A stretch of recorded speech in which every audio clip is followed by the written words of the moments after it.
സകല മേഖലകളിലും പ്രവാചകന്റെ സുന്നത്തിനെ നമ്മൾ ഫോളോ ചെയ്യണം. അള്ളാഹുവിൻ്റെ പ്രവാചകൻ സല്ലല്ലാഹു അലൈഹി വസല്ലം നമസ്കാരത്തെക്കുറിച്ച് പറഞ്ഞെടുത്ത് സ്വല്ലു കമാ റഅയ്തുമൂനി ഉസല്ലി, ഞാൻ എങ്ങനെ നിസ്കരിച്ചോ അതുപോലെ നിങ്ങൾ നിസ്കരിക്കണം. ഇത് നിസ്കാരത്തിന് മാത്രം ബാധകമായ വിഷയമല്ല, ഏത് വിഷയവും അങ്ങനെയാണ്. മഹാനായ ഇബ്നു ഉമർ റളിയല്ലാഹു അൻഹുവിൽ നിന്ന് ഒരുപാട് സംഭവങ്ങൾ ഉദ്ധരിക്കപ്പെട്ടിട്ടുണ്ട്. നബി നടന്നതുപോലെ നടക്കാൻ, നബി ഇരുന്നതുപോലെ ഇരിക്കാൻ, നബി യാത്ര ചെയ്ത വഴികളിലൂടെ യാത്ര ചെയ്യാൻ അദ്ദേഹത്തിന് ഏറെ ഇഷ്ടമായിരുന്നു.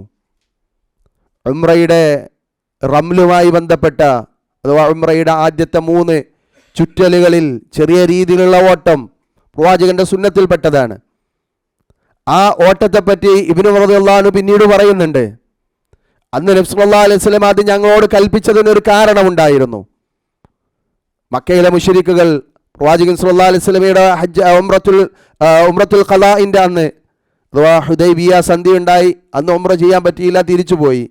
പിന്നീട് ഉംറ ചെയ്യാൻ ആ സന്ധിയുടെ ഭാഗമായി അനുവാദം കിട്ടുകയും ഉംറ ചെയ്യാൻ വരുമ്പോൾ ഖുറൈശികളൊക്കെ ചുറ്റുഭാഗം നോക്കി നിൽക്കുകയാണ്.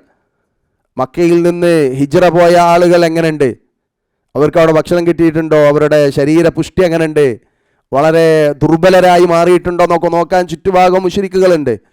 അപ്പോൾ നബി സല്ലല്ലാഹു അലൈഹി വസല്ലം അവരോട് സഹാബികളോട് പറഞ്ഞു, നിങ്ങളൊന്ന് ഉഷാറായിട്ട് ഓടണം, ആ ശക്തി അവിടെ കാണിച്ചു കൊടുക്കണം. അതിനുവേണ്ടിയാണ് ആ റംല് പ്രവാചകൻ അവിടെ പറഞ്ഞത്. പിന്നീട് ഇബ്നു ഉമർ റളിയല്ലാഹു അൻഹു പറയുന്നുണ്ട്, പക്ഷേ അതിനുവേണ്ടി പറഞ്ഞതാണെങ്കിലും അത് പ്രവാചകൻ്റെ ഒരു സുന്നത്തായി മാറി. അതുകൊണ്ട് തന്നെ ഏത് കാലത്തും അത് ഞങ്ങൾ അനുഷ്ഠിച്ചിരുന്നു.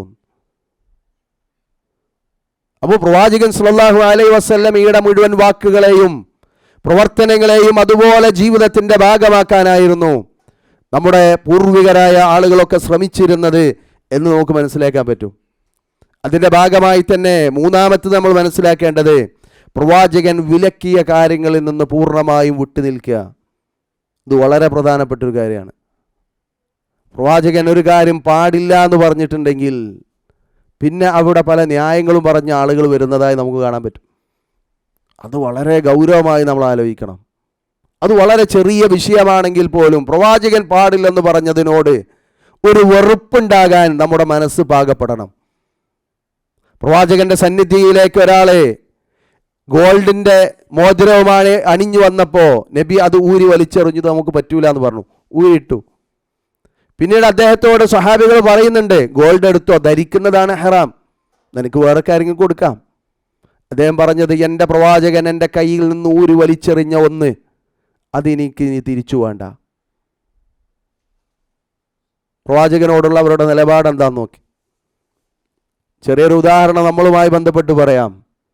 എത്രയോ തവണ നമ്മൾ പറയുന്നതാണ്, വെള്ളം കുടിക്കുമ്പോൾ ഇടത് കൈകൊണ്ട് വെള്ളം കുടിക്കരുത്.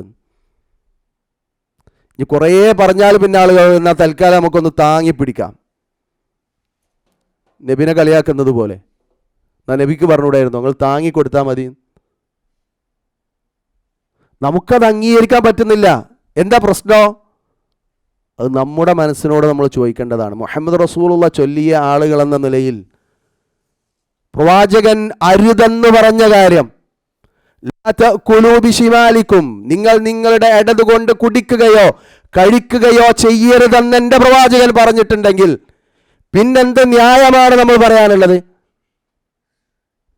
ആളുകൾക്കിടയിൽ ഗ്ലാസുമേൽ വറ്റാകും അല്ലെങ്കിൽ കറിയാകും, തിന്നുന്ന പ്ലേറ്റിൽ കറിയായിട്ടില്ലേ?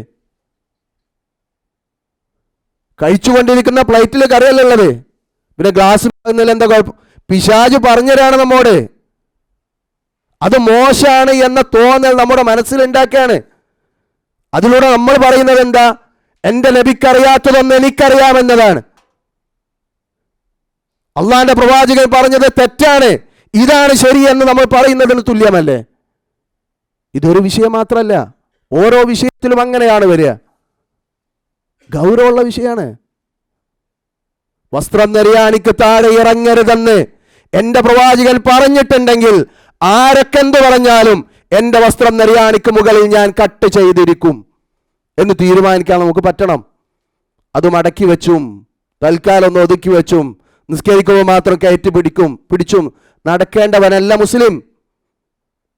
അത് പേരിന് മുസ്ലിം ആയാൽ പോരാ. അള്ളാന്റെ പ്രവാചകനോടുള്ള ബാധ്യതയാണത്. അള്ളാന്റെ പ്രവാചകൻ അരുതെന്ന് പറഞ്ഞതിനെ അത് അരുതായ്മയായി, അത് തെറ്റായി കാണാൻ എന്ന് നമുക്ക് പറ്റുന്നോ, അന്ന് മുഹമ്മദ് റസൂലുള്ള നമ്മളിൽ പരിപൂർണമാകുള്ളൂ. അല്ലാഹു സുബ്ഹാനഹു വ തആല പരിശുദ്ധ ഖുർആനിലൂടെ ഒരുപാട് സ്ഥലങ്ങളിൽ അതിൻ്റെ ഗൗരവം വിശദീകരിക്കുന്നുണ്ട്. വമൻ യുശാഖിഖിർ റസൂല മിൻ ബഅദി മാ തബയ്യന ലഹുൽ ഹുദ, സത്യത്തിന്റെ മാർഗം വ്യക്തമാക്കപ്പെട്ടതിന് ശേഷവും ആ പ്രവാചകനോട് ആരെങ്കിലും എതിര് പ്രവർത്തിക്കുന്നുവെങ്കിൽ, വയത്തബി ഗൈറ സബീലിൽ മുഅ്മിനീൻ, വിശ്വാസികളുടേതല്ലാത്ത മാർഗം സ്വീകരിക്കുകയും ചെയ്യുന്നുവെങ്കിൽ, നുവല്ലിഹി മാ തവല്ല, അവൻ തിരിഞ്ഞയിടത്തേക്ക് അവനെ ഞാൻ തിരിച്ചുവിടും. വനുസ്ലിഹി ജഹന്നമ വസാഅത് മസീറ, അങ്ങനെ നരകത്തിലേക്ക് അവൻ പ്രവേശിക്കും. അതെത്ര മോശം കേന്ദ്രമാണ്. എന്താ ഈ ആയത്ത് പറഞ്ഞേ? അള്ളാൻ്റെ റസൂലിനോട് ആരെങ്കിലും എതിര് പ്രവർത്തിക്കുന്നു, റസൂൽ ഒരു കാര്യം പാടില്ല എന്ന് പറഞ്ഞു, നമ്മളത് പാടുണ്ടെന്ന് പറയാം. അത് പറഞ്ഞോണമെന്ന് മാത്രമല്ല, അത് നമ്മുടെ ജീവിതത്തിൽ പ്രവർത്തിക്കുന്നതും അതിന് തുല്യമാണ്. എന്നിട്ട് അള്ളാഹ് പറഞ്ഞു വയത്തബി ഗൈറ സബീലിൽ മുഅ്മിനീൻ. പ്രവാചകൻ പറഞ്ഞത് എന്ത് എന്ന് നമുക്ക് എങ്ങനെ മനസ്സിലാക്കുക? അതിൻ്റെ ഉദ്ദേശം എന്താണെന്ന് എങ്ങനെ നമ്മൾ ഉൾക്കൊള്ളേണ്ടത്? അത് ഉൾക്കൊള്ളേണ്ടത് മുഅ്മിനീങ്ങളുടെ മാർഗം നോക്കിയിട്ടാണ്. പണ്ഡിതന്മാർ പറഞ്ഞു, അത് നമ്മുടെ സലഫുകളായിട്ടുള്ള വിശ്വാസികൾ, സ്വഹാബത്ത് അതിനെങ്ങനെ മനസ്സിലാക്കി? സ്വഹാബത്തിൻ്റെ മാർഗം, ആ മാർഗത്തിൽ നിന്ന് നമ്മൾ പിന്തിരിയാണെങ്കിൽ പിന്നെ നമ്മൾ എങ്ങോട്ടാണോ തിരിഞ്ഞിരിക്കുന്നത് അതിലേക്ക് അള്ളാഹ് തിരിച്ചുവിടും. QHLCയിൽ സൂറത്ത് നംലിൻ്റെ ആദ്യ ഭാഗത്ത് പറയുന്നൊരു വചനമുണ്ട്, നമ്മൾ പഠിക്കുന്ന സൂറയാണ്. സയ്യന്നാ ലഹും അഅമാലഹും, അവരുടെ പ്രവർത്തനങ്ങളെ നാം അവർക്ക് ഭംഗിയാക്കി കാണിക്കും. നുവല്ലീഹി മാ തവല്ല, പിന്നെ തിരിച്ചു വരാൻ കഴിയില്ല. ഞാൻ ചെയ്യുന്നത് തന്നെയാണ് ശരി എന്ന് ന്യായം പറഞ്ഞുകൊണ്ടേയിരിക്കും. സത്യത്തിലേക്ക് മടങ്ങാൻ കഴിയാത്ത വിധം അല്ലാഹു തആല നമ്മളെ തിരിക്കും. നമ്മളെ കാത്തുരക്ഷിക്കുമാറാകട്ടെ. അതുകൊണ്ട് സഹോദരങ്ങളെ, നബിയിൽ നിന്ന് വന്നിട്ടുള്ള സുന്നത്തുകളെ, നബിയിൽ നിന്ന് വന്നിട്ടുള്ള വിരോധങ്ങളെ പ്രത്യേകിച്ച് ശ്രദ്ധിക്കണം. കൽപ്പനകളിൽ വാജിബുകൾ ഉണ്ടാകും, സുന്നത്ത് നമ്മൾ കർമ്മശാസ്ത്രപരമായി പറഞ്ഞ മുസ്തഹബുകൾ ഉണ്ടാകും. പക്ഷേ പാടില്ലെന്ന് പറഞ്ഞതിൽ അത് പാടില്ല എന്ന് ഉൾക്കൊള്ളാൻ, അതിനെ മാറ്റിവെക്കാൻ നമുക്ക് സാധിക്കേണ്ടതുണ്ട്. അതുപോലെ തന്നെ അല്ലാഹു സുബ്ഹാനഹു വ തആല പറഞ്ഞു ഫൽയഹ്ദരില്ലദീന യുഖാലിഫൂന അൻ അംരിഹി, അള്ളാഹിൻ്റെ ഭീഷണിയാണ്, അള്ളാഹിൻ്റെ താക്കീതാണ്. ഫൽയഹ്ദർ, അവൻ ഓർത്തുകൊള്ളട്ടെ, അവൻ സൂക്ഷിക്കട്ടെ. ആരാണത്? അല്ലദീന യുഖാലിഫൂന അൻ അംരിഹി, അള്ളാഹിൻ്റെ റസൂലിൻ്റെ കൽപ്പനയോട് എതിര് പ്രവർത്തിക്കുന്നവൻ. അൻ തുസീബഹും ഫിത്നതുൻ ഔ യുസീബഹും അദാബുൻ അലീം, ഒരു ഫിത്ന അവനെ ബാധിക്കുമെന്ന്, അല്ലെങ്കിൽ അള്ളാഹുവിൻ്റെ കഠിനമായ ശിക്ഷ അവനെ ബാധിക്കുമെന്നതിൽ അവൻ സൂക്ഷിച്ചു കൊള്ളട്ടെ എന്ന് അല്ലാഹു തആല പറഞ്ഞു. വമാ ആതാകുമുർ റസൂലു ഫഖുദൂഹു വമാ നഹാകും അൻഹു ഫൻതഹു വത്തഖുല്ലാഹ ഇന്നല്ലാഹ ശദീദുൽ ഇഖാബ്. ഏറ്റവും സുപ്രധാനമായി പ്രവാചകനുമായി ബന്ധപ്പെട്ട് നമ്മളെ പഠിപ്പിച്ചൊരായത്താണത്. കാണാതെ പഠിക്കേണ്ട ആയത്ത്, എപ്പോഴും നമ്മുടെ മനസ്സിൽ കോറിയിടേണ്ട ആയത്ത്. വമാ ആതാകുമുർ റസൂലു ഫഖുദൂഹു, അള്ളാഹിൻ്റെ റസൂല് എന്തൊന്ന് കൊണ്ടുവന്നോ അത് നിങ്ങൾ സ്വീകരിച്ചേ മതിയാവും, അത് നിങ്ങൾ സ്വീകരിക്കണം. അള്ളാഹിൻ്റെ കൽപ്പനയാണ്. വമാ ആതാകുമുർ റസൂലു ഫഖുദൂഹു വമാ നഹാകും അൻഹു ഫൻതഹു, അള്ളാഹിൻ്റെ റസൂല് എന്താണോ നിങ്ങളോട് വിലക്കിയത് അതിൽ നിന്ന് നിങ്ങൾ മാറി നിന്നേ പറ്റൂ. എന്നിട്ട് അല്ലാഹു സുബ്ഹാനഹു വ തആല പറഞ്ഞത് വത്തഖുല്ലാഹ്, നിങ്ങൾ അള്ളാഹിനെ സൂക്ഷിക്കണം. ഇന്നല്ലാഹ ശദീദുൽ ഇഖാബ്, അല്ലാഹു തആല കഠിനമായി ശിക്ഷിക്കുന്നവനാണ്. ഈ ആയത്തിനെ വിശദീകരിക്കുന്നിടത്ത് പണ്ഡിതന്മാർ ഈ ആയത്തിൻ്റെ പ്രാധാന്യത്തെക്കുറിച്ച് വിശദീകരിക്കുന്നുണ്ട്. പ്രവാചകൻ സല്ലല്ലാഹു അലൈഹി വസല്ലമയെ ഫോളോ ചെയ്യേണ്ടതിൻ്റെ പ്രാധാന്യത്തെക്കുറിച്ച് അല്ലാഹു സുബ്ഹാനഹു വ തആല പറഞ്ഞ ഏറ്റവും സുപ്രധാനമായ ആയത്താണ് ഇത് എന്ന് പണ്ഡിതന്മാർ വിശദീകരിക്കുന്നതായി നമുക്ക് കാണാൻ സാധിക്കുന്നതാണ്. അതുകൊണ്ട് തന്നെ പ്രവാചകൻ എന്തൊന്ന് കൊണ്ടുവന്നോ അത് സ്വീകരിക്കുക എന്നത് അള്ളാഹുവിൻ്റെ കൽപ്പനയാണ്. പ്രവാചകൻ എന്ത് വിലക്കിയോ അതിൽ നിന്ന് മാറി നിൽക്കുക എന്നുള്ളത് അള്ളാഹുവിൻ്റെ കൽപ്പനയാണ്. അള്ളാഹുവിൻ്റെ പ്രവാചകൻ സല്ലല്ലാഹു അലൈഹി വസല്ലം ഒരിക്കൽ പറഞ്ഞു, കുല്ലു ഉമ്മത്തി യദ്ഖുലൂനൽ ജന്ന ഇല്ലാ മൻ അബാ. എൻ്റെ ഉമ്മത്തിലെ മുഴുവൻ ആളുകളും സ്വർഗത്തിലാണ്, ഇല്ലാമൻ അബ, വിസമ്മതിച്ചവൻ ഒഴികെ. നബി പറയാണ്, എൻ്റെ ഉമ്മത്ത്, നമ്മളെപ്പറ്റി, നമ്മളടങ്ങുന്ന നബിയുടെ ഉമ്മത്തിനെ പറ്റി പറയാണ്, എല്ലാവരും സ്വർഗത്തിലാണ്. എന്നാൽ സ്വർഗത്ത് പോകാൻ വിസമ്മതിച്ച കുറച്ച് ആൾക്കാരുണ്ട്, അവർക്ക് സ്വർഗം കിട്ടൂല. ഇത് കേട്ടപ്പോൾ സഹാബത്തിന് അത്ഭുതം. ഖാലു യാ റസൂലല്ലാഹ് വമൻ യഅബ, ആരാണ് അങ്ങനെ വിസമ്മതിക്കുന്ന ആള്? സ്വർഗത്ത് പോകണ്ടെന്ന് പറയാം. അപ്പോൾ നബി സല്ലല്ലാഹു അലൈഹി വസല്ലം അതിനെ വിശദീകരിച്ചു.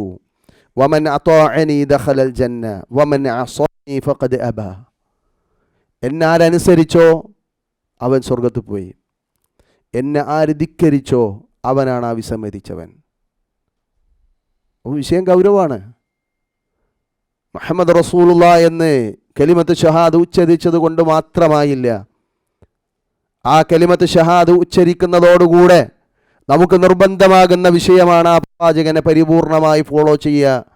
ആ പ്രവാചകൻ വിലക്കിയ കാര്യങ്ങളിൽ നിന്ന് പരിപൂർണമായും മാറി നിൽക്കുക എന്നുള്ളത് അതിലേറ്റവും സുപ്രധാനമായ കാര്യമാണ് എന്ന് പ്രവാചകൻ സല്ലല്ലാഹു അലൈഹി വസല്ലമയുടെ ഹദീസുകളിൽ നിന്നൊക്കെ നമുക്ക് മനസ്സിലാക്കാൻ പറ്റും. നാലാമത്തെ ഒരു കാര്യം, ഒരിക്കലും പ്രവാചകൻ സല്ലല്ലാഹു അലൈഹി വസല്ലമയുടെ ഒരു വാക്കിനേക്കാൾ ലോകത്തുള്ള ഒരു മഖ്ലൂഖിൻ്റെ വാക്കിന് മുൻഗണന നൽകാൻ പാടില്ല. നമ്മുടേതടക്കം പ്രവാചകൻ്റെ ഒരു വാക്കിനേക്കാൾ ലോകത്തുള്ള ഒരു മഖ്ലൂഖും അതിനേക്കാൾ അപ്പുറം വാക്ക് പറയാൻ യോഗ്യരല്ല, നമ്മൾ മുൻഗണന നൽകാനും പാടില്ല. അത് പ്രവാചകനോടുള്ള ബാധ്യതയിൽ പ്രധാനപ്പെട്ട മറ്റൊന്നാണ്. അല്ലാഹു സുബ്ഹാനഹു വ തആല സൂറത്ത് ഹുജറാത്തിലൂടെ പറഞ്ഞു, യാ അയ്യുഹല്ലദീന ആമനൂ ലാ തുഖദ്ദിമൂ ബൈന യദയില്ലാഹി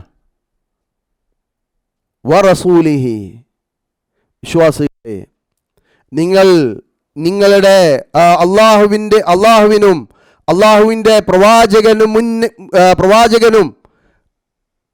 ഒരു വാക്കിനെയും, യാ അയ്യുഹല്ലദീന ആമനൂ ലാ തുഖദ്ദിമൂ, നിങ്ങളൊരു വാക്കോ നിങ്ങളുടെ പ്രവർത്തനമോ നിങ്ങൾ മുൻകടന്ന് ചെയ്യാൻ പാടില്ല. ആർക്കപ്പുറം? ബൈന യദയില്ലാഹി വറസൂലി, അള്ളാഹുവിനും അവൻ്റെ പ്രവാചകന് മുന്നിൽ. അള്ളാഹു റസൂൽ ഒരു കാര്യം പറഞ്ഞു, അതിനപ്പുറം ഒരു കാര്യം പറയാൻ നമ്മൾ ആളല്ല. ഇനി മറ്റൊരാളുടെ വാക്കിനെ നമ്മൾ പരിഗണിക്കേണ്ടതുമില്ല. അത് നമ്മുടെ ഉപ്പയായാലും ഉമ്മയായാലും ഭാര്യയായാലും ഭർത്താവായാലും അള്ളാഹിൻ്റെ റസൂലിൻ്റെ വാക്കിനേക്കാൾ അപ്പുറം അവരുടെ വാക്കിന് നമ്മൾ പ്രാധാന്യം നൽകേണ്ടതില്ല.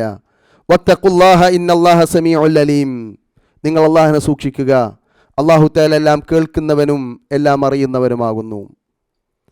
മഹാനായ ഇബ്നു അബ്ബാസ് റളിയല്ലാഹു അൻഹു ഈ ഹദീസിനെ വിശദീകരിക്കുന്നിടത്ത് പറഞ്ഞത്, ലാ തുഖദ്ദിമൂ ബൈന യദയില്ലാഹി വറസൂലിഹി ഐ ലാ തഖൂലു ഖിലാഫ കിതാബില്ലാഹി വസുന്നതി റസൂലിഹി, നിങ്ങൾ അള്ളാഹുവിൻ്റെ കിതാബിനും അള്ളാഹുവിൻ്റെ സുന്നത്തിനും എതിരായി ഒന്നും പറയാൻ പാടില്ല എന്നാണ്. അള്ളാഹിൻ്റെ റസൂലിനും അപ്പുറം വന്ന് ഒരു വാക്കിനെ നിങ്ങൾ മുൻകടക്കരുതെന്ന് പറഞ്ഞാൽ അള്ളാഹിൻ്റെ കിതാബിനും അള്ളാഹുവിൻ്റെ പ്രവാചകൻ്റെ സുന്നത്തിനും എതിരായി നിങ്ങളൊന്നും പറയാൻ പാടില്ല എന്ന് തഫ്സീർ ത്വബരിയിൽ ഇബ്നു അബ്ബാസിൻ്റെ തഫ്സീർ എടുത്തു കൊടുത്തതായി നമുക്ക് കാണാൻ പറ്റും. അപ്പോൾ അതാണ് മറ്റൊരു കാര്യം. അള്ളാഹുവിൻ്റെ വാക്കിനേക്കാൾ അള്ളാഹുവിൻ്റെ പ്രവാചകൻ്റെ വാക്കിനേക്കാൾ ഒരു മഖ്ലൂഖിൻ്റെ വാക്കിനും നമ്മൾ പ്രാധാന്യം കൊടുക്കേണ്ടതില്ല. അള്ളാഹിൻ്റെ റസൂൽ ഒരു കാര്യം പറഞ്ഞു എന്ന് പറഞ്ഞാൽ പിന്നെ അതാണ് നമ്മുടെ ജീവിതചര്യ. അത് നമ്മുടെ വേഷത്തിൽ, ഞാൻ നേരത്തെ പറഞ്ഞല്ലോ, വേഷത്തിലുണ്ടാകണം. അതുപോലെ തന്നെ ഇപ്പോൾ നമ്മുടെ താടിയുമായി ബന്ധപ്പെട്ട്, താടി എന്നത് സുന്നത്താണോ അഥവാ മുസ്തഹബാണോ വാജിബാണോ? പണ്ഡിതന്മാർക്കിടയിൽ അഭിപ്രായ വ്യത്യാസമുണ്ട്. പക്ഷേ ഭൂരിഭാഗം പണ്ഡിതന്മാരും അത് വാജിബാണെന്ന അഭിപ്രായക്കാരാണ്. എന്തിനേറെ ഫിഖഹിൻ്റെ ഇമാമുകളൊക്കെ അതിൻ്റെ വുജൂബാണ് സ്ഥിരപ്പെടുത്തിയിട്ടുള്ളത്. കാരണം നബി സല്ലല്ലാഹു അലൈഹി വസല്ലം പറഞ്ഞത് കൽപ്പനകളാണ്. നിങ്ങൾ താടി സമൃദ്ധമായി വളർത്തുക, മീശ വെട്ടുക, കൽപ്പനകൾ കാണാം. ഇനി ഒന്ന് ഇറങ്ങി തന്നെ ചിന്തിച്ചു നോക്കി, അള്ളാഹു സുബ്ഹാനഹു വ തആല പ്രവാചകൻ്റെ സുന്നത്താണെന്നുള്ളതിൽ ഒരു തർക്കമില്ലല്ലോ. പ്രവാചകൻ നമ്മോട് കൽപ്പിച്ച പ്രവാചകൻ്റെ സുന്നത്താണ് എന്നതിൽ ആർക്കും ഒരു തർക്കമില്ല. പിന്നെ എന്താണ് നമുക്ക് തടസ്സം? ഞാൻ ആരെങ്കിലും കുറ്റപ്പെടുത്താനോ ആക്ഷേപിക്കാനോ അല്ല. ഈ വിഷയത്തെ സമീപിക്കുമ്പോൾ നമ്മളൊക്കെ ആലോചിക്കേണ്ടതാണ്. ഇത് ചില ഉദാഹരണങ്ങൾ പറഞ്ഞു മാത്രം, ഇവിടെ മാത്രം നിൽക്കുന്നതല്ല. നമ്മുടെ സ്വഭാവത്തിൽ നമ്മൾ കുറേ താടി വെച്ച് അവൻ്റെ സംസാരം വളരെ മോശമാണെങ്കിൽ അതുകൊണ്ട് വലിയ കാര്യമൊന്നും ഉണ്ടാവില്ല. വിശ്വാസം മോശമാണെങ്കിൽ അതുകൊണ്ട് കാര്യമൊന്നും ഉണ്ടാവില്ല. നമ്മുടെ സംസാരമാകട്ടെ, നമ്മുടെ പെരുമാറ്റമാകട്ടെ, നമ്മുടെ നടത്തമാകട്ടെ, നമ്മുടെ ഇരുത്തമാകട്ടെ, ജീവിതത്തിൻ്റെ മുഴുവൻ മേഖലകളും അതിൽ പ്രത്യക്ഷമായി കാണുന്ന ചില ഉദാഹരണങ്ങളിലൂടെ കടന്നു പോകുന്നു എന്ന് മാത്രം. എന്താണ് നമുക്ക് തടസ്സമുള്ളത്? 24 മണിക്കൂറും പുണ്യം നേടാവുന്ന ഒരു പ്രവൃത്തിയാണത്. അതിന് പ്രത്യേകിച്ചൊരു മുടക്കും വേണ്ട. താടി വളർത്തി എന്നാണ് ആൾക്കാർ പറയാം. താടി വളർത്തലല്ല, അത് വളരലാണ്. അതിന് നമ്മളൊന്നും വിട്ടുകൊടുക്കേണ്ട ആവശ്യമൊന്നുമില്ല. അത് നമ്മൾ വിട്ടുകൊടുത്താൽ മതി. വളരാൻ അനുവദിക്കാതിരിക്കുക എന്നുള്ളതാണ്, അത് ഒഴിവാക്കുക എന്നുള്ളത്. ആ പണി നമ്മൾ ചെയ്യാതിരുന്നാൽ മതി. അതിലൂടെ നമുക്ക് എന്താ കിട്ടുന്നത്? കടന്നുറങ്ങുമ്പോൾ പോലും പ്രവാചകൻ്റെ സുന്നത്തായിട്ട് നമ്മൾ ഉറങ്ങുന്നത്, മരിക്കുമ്പോഴും പ്രവാചകൻ്റെ സുന്നത്തായിട്ടാണ് നമ്മൾ പോകുന്നത്. അതൊന്നുമില്ലാതെ നമ്മൾ പോകുന്നത് എടുക്കാം. മരിക്കുമ്പോൾ ക്ലീൻ ഷേവായി അങ്ങനെ ചെയ്ത ആളുകൾ നരകത്തിലാണോ എന്നല്ല ഞാൻ ഈ പറയുന്നത്. നേരെ മറിച്ച് നമ്മൾ ആലോചിക്കണം. കാരണം നമുക്ക് മഹബത്ത് ആരോടാണ്? നമുക്ക് ബാധ്യത ആരോടാണ്? അള്ളാഹുവിൻ്റെ പ്രവാചകനോടാണ്. ആ പ്രവാചകനപ്പുറം എനിക്കെൻ്റെ ഭാര്യയോട് ബാധ്യതയില്ല. ആ പ്രവാചകനപ്പുറം എനിക്കെൻ്റെ ഓഫീസിലെ മേധാവിയോട് ബാധ്യതയില്ല. ആ പ്രവാചകനപ്പുറം എൻ്റെ നാട്ടുകാരോട് എനിക്ക് ബാധ്യതയില്ല. എൻ്റെ ഉപ്പയോടില്ല, എൻ്റെ ഉമ്മയോടില്ല, ആരോടുമില്ല.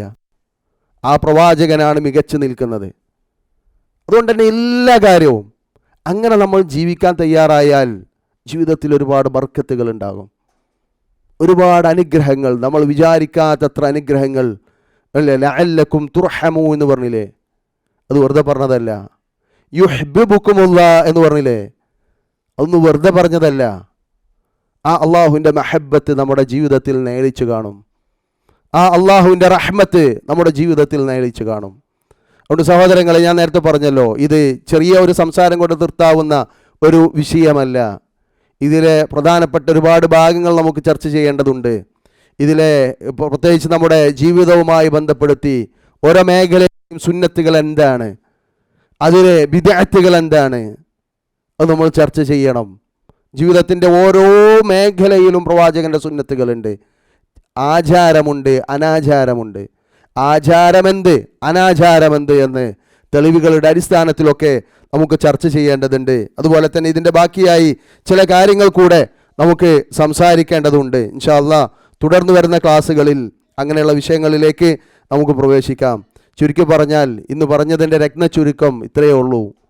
നമ്മൾ മുഹമ്മദ് റസൂലുള്ളാഹ് എന്ന് കലിമത്ത് ചൊല്ലിയ ആളുകളാണ്. അതുകൊണ്ട് തന്നെ ആ റസൂലിനോടുള്ള ബാധ്യത എന്ന് പറഞ്ഞാൽ അത് കേവലം ആ വാക്കിലൂടെ, ആ ഒരു ചൊല്ലലിലൂടെ മാത്രം നിർവഹിക്കേണ്ടതല്ല. നമ്മുടെയൊക്കെ ജീവിതത്തിൻ്റെ രഹസ്യമാകട്ടെ പരസ്യമാകട്ടെ എല്ലാ മേഖലകളിലും, നമ്മുടെ കണ്ണിനെ സൂക്ഷിക്കുന്നിടത്ത്, നമ്മുടെ കാതിനെ സൂക്ഷിക്കുന്നിടത്ത്, ഇങ്ങനെയെല്ലാം ഓരോന്നോരോന്നെടുത്ത് പറയേണ്ടതില്ല. എല്ലാ മേഖലയിലും നേളിച്ച് കാണേണ്ട സുപ്രധാനമായ വിഷയമാണ്. എങ്കിലേ നമുക്ക് നമ്മുടെ ലക്ഷ്യത്തിലേക്ക് എത്താൻ പറ്റുള്ളൂ. ഇതൊക്കെ പറയുമ്പോൾ ഞാൻ എപ്പോഴും പറയാറുള്ളത് പോലെ നമ്മളൊക്കെ ലക്ഷ്യമാണ് ആദ്യം സെറ്റ് ചെയ്യേണ്ടത്. ആദ്യം നമ്മുടെ ലക്ഷ്യത്തെ നമ്മൾ സെറ്റ് ചെയ്തിട്ടുണ്ടെങ്കിൽ ആ ലക്ഷ്യത്തിലേക്കുള്ള പ്രയാണം നമുക്ക് എളുപ്പമായി മാറും. അത് തെറ്റിപ്പോകുമ്പോൾ സ്വാഭാവികമായും ഇങ്ങനെയുള്ള പ്രശ്നങ്ങൾ നമ്മുടെ മുന്നിൽ വലിയൊരു പ്രശ്നമായി, പ്രതിസന്ധിയായി നിയലിച്ച് നിൽക്കുകയും ചെയ്യും.